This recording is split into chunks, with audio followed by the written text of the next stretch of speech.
अखिल sir, प्रधानमंत्री जी photo shoot करवा रहे हैं। हर बार आपदा में अवसर वो ढूंढ लेते हैं। पहलगाम वो नहीं गए, गुजरात पहुंच गए। फोटो शूट अभी भी हो रहा है, लगातार जारी हो रहा है। रियल टाइम की बजाय वो आता है, तमाम हैंडल से समय समय पर उसको किया जाता है। क्या माना जाए, इस पूरे प्लेन क्रैश घटना का, दुर्घटना का सच सामने आएगा या केवल फोटोशूट तक ही रह जाएगा? ये भी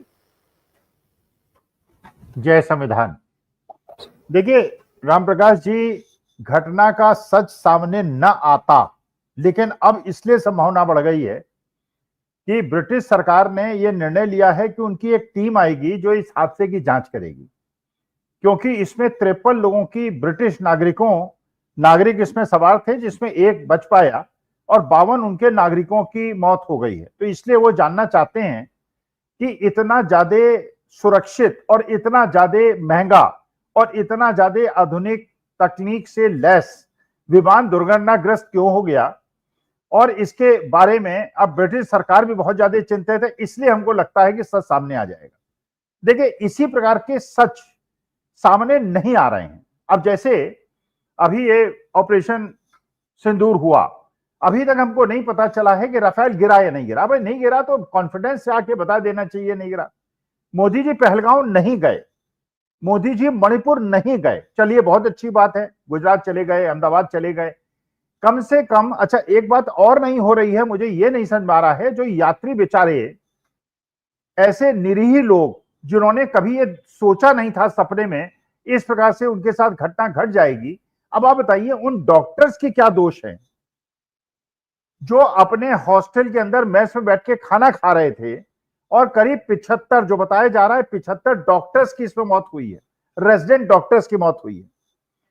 टाटा ग्रुप ने यह निर्णय लिया है कि 1 करोड़ रुपए हर हताहत के यात्री को दिया जाएगा, जिसको कहा जाएगा क्षमा याचना राशि।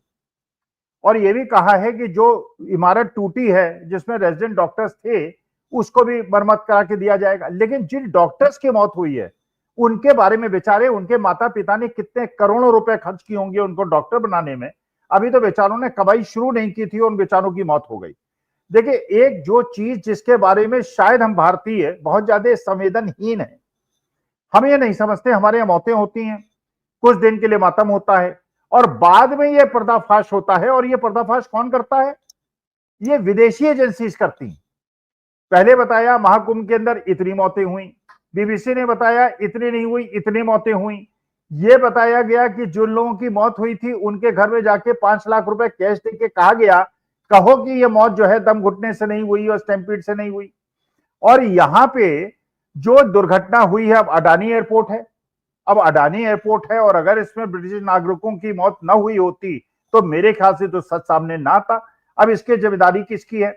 आपने जैसे बताया कि इंडिगो के पायलट ने ये बताया, तो अगर पायलट दूर बैठ के इस चीज को ऑब्जर्व कर रहा है, इसका मतलब जो एयर इंडिया का पायलट है उस बात को तो पता चल गया होगा, उसको तो पता चल गया होगा कि कुछ मामला गंभीर है, तो उसको क्यों कहा गया? एक एंगल और आ रहा है, वो एंगल ये आ रहा है कि अब पता चल रहा है कि क्यों सरकारी संस्थानों को प्राइवेटाइज किया जा रहा है। भाई अगर ये सरकारी संस्थान होता, अगर ये डिपार्टमेंट सिविल एविएशन का काम क्या है, अगर उनके पास अपनी कोई एयरलाइन ही नहीं है, सरकारी एयरलाइन ही नहीं है, और विश्व का शायद एकमात्र देश हो भारतवर्ष जहां पे अपनी सरकारी एयरलाइन नहीं है, अगर दुर्घटना होगी तो ये तो प्राइवेट सेक्टर की गलती हो गई, सरकारी की तो कोई गलती नहीं हुई। तो मंत्री किस चीज का बनाया हुआ है, किस चीज के लिए वो हवाई जहाज में उड़ते हैं और किस चीज के लिए सुविधा लेते हैं? एक एंगल और आ रहा है विजय रूपाणी साहब का। अब विजय रूपाणी, अब देखिए अफवाहें तो उड़ेंगी, अगर स्पष्टीकरण नहीं होगा तो अफवाहें उड़ेंगी। अफवाहें उड़ रही हैं कि ये दुर्घटना के पीछे क्या रहस्य था, क्या कारण था, इस प्रकार से इतना महंगा प्लेन जिसमें प्रफुल्ल पटेल भी विवाद में आए थे, और ये भी बात आई थी कि इसके अंदर किस कारण से ये प्लेन खरीदा गया, और उसके बाद इसका क्रैश हो जाना और इतने लोगों का मर जाना, और उसके बाद 10-10 फोटोग्राफर को लेके उसको शूट करना और उसका भी उत्सव मनाना एक प्रकार से। अरे ये तो दुख का समय है, वहां जाके संवेदना प्रकट करने का समय है, और जो बेचारे मृतक हैं उनके घर जाके उनको उनके आंसू पोंछने का समय है। लेकिन लोगों को, हमारे सत्ताधीशों को इतना समय नहीं है कि अभी जो 1.5 महीने पहले घटना हुई है, पुंछ के अंदर घटनाएं हुई हैं, जो पहलगांव के अंदर घटनाएं हुई हैं, उन दुखद लोगों के बेचारे जिनके आंसू में नहीं पहुंचे हैं, और आपने जो है सिंदूर बांटना शुरू कर दिया, ऑपरेशन सिंदूर शुरू कर दिया, राजनीतिक यात्राएं शुरू कर दी। तो देखिए इस प्रकार की घटनाएं आगे ना हो, हम भारतीयों को संवेदनशील होना पड़ेगा, सरकार को जवाबदेह होना होगा।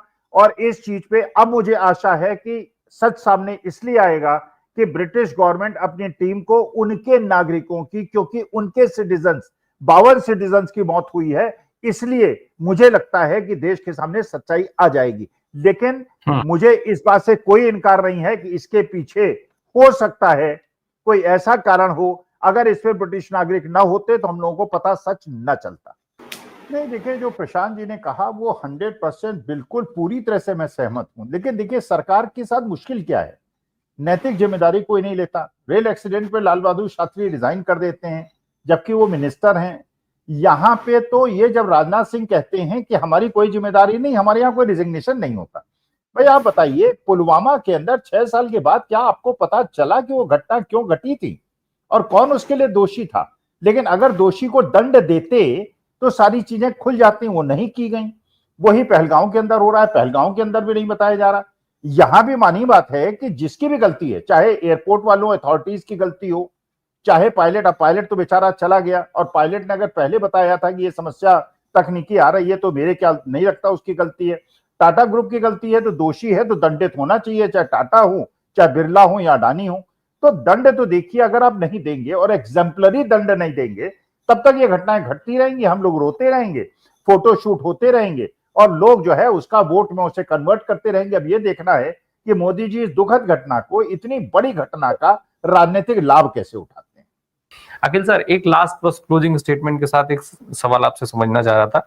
एक दर्शक ने कहा था कि 10-15 साल जो गाड़ियों का समय है वो है, लेकिन ये विमान इतना पुराना है, तो क्या विमान के लिए इस तरीके का जो है वो समय निर्धारित नहीं होता है? और फिर मेरा एक सवाल, सरकार ने जब एयर इंडिया बेचा था, क्या सरकार को नहीं पता था कि एयर इंडिया में क्या मटेरियल बेचने लायक है और क्या मटेरियल बेचने लायक नहीं है?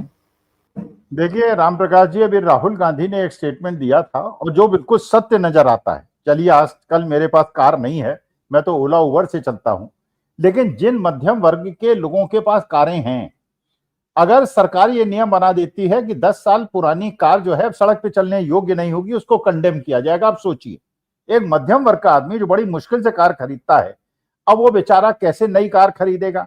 वो तो बड़ी अपनी हसरतों के साथ मोटरसाइकिल से कार की तरफ बढ़ता है और केवल क्योंकि पूंजीपतियों को फायदा पहुंचाना है तो इसलिए पूंजीपतियों की कारें बिक जाएं, इसलिए मध्यम वर्ग को आप दबोच दीजिए।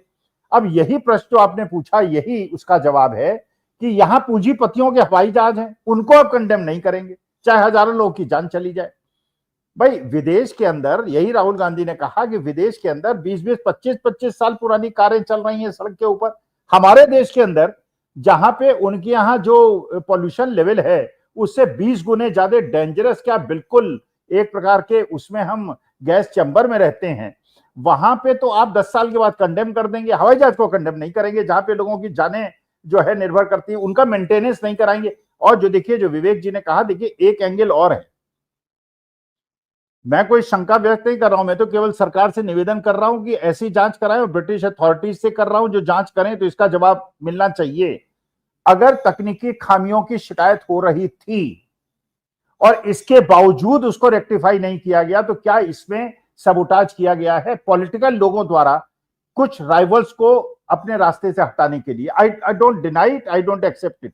मैं आरोप नहीं लगा रहा हूं, मैं कोई आरोप नहीं लगा रहा हूं, क्योंकि यह बात पक्की है कि विजय रूपाणी, जो भी विजय रूपाणी जी को जानते हैं, सब जानते हैं, बड़े मृदुभाषी व्यक्ति थे, बड़े स्नेह करने वाले और अच्छी तरह से बात करने वाले, प्यार से बात करने वाले व्यक्ति थे। तो उनके मौत, और ये भी अफवाहें उड़ रही है, देखिए जब तक सच्चाई सामने नहीं आएगी अफवाहें उड़ेंगी। अफवाहें उड़ रही हैं पहलगांव के बारे में, पुलवामा के बारे में, और अगर सरकार सत्य बता दे तो अफवाहें उड़नी बंद हो जाएंगी।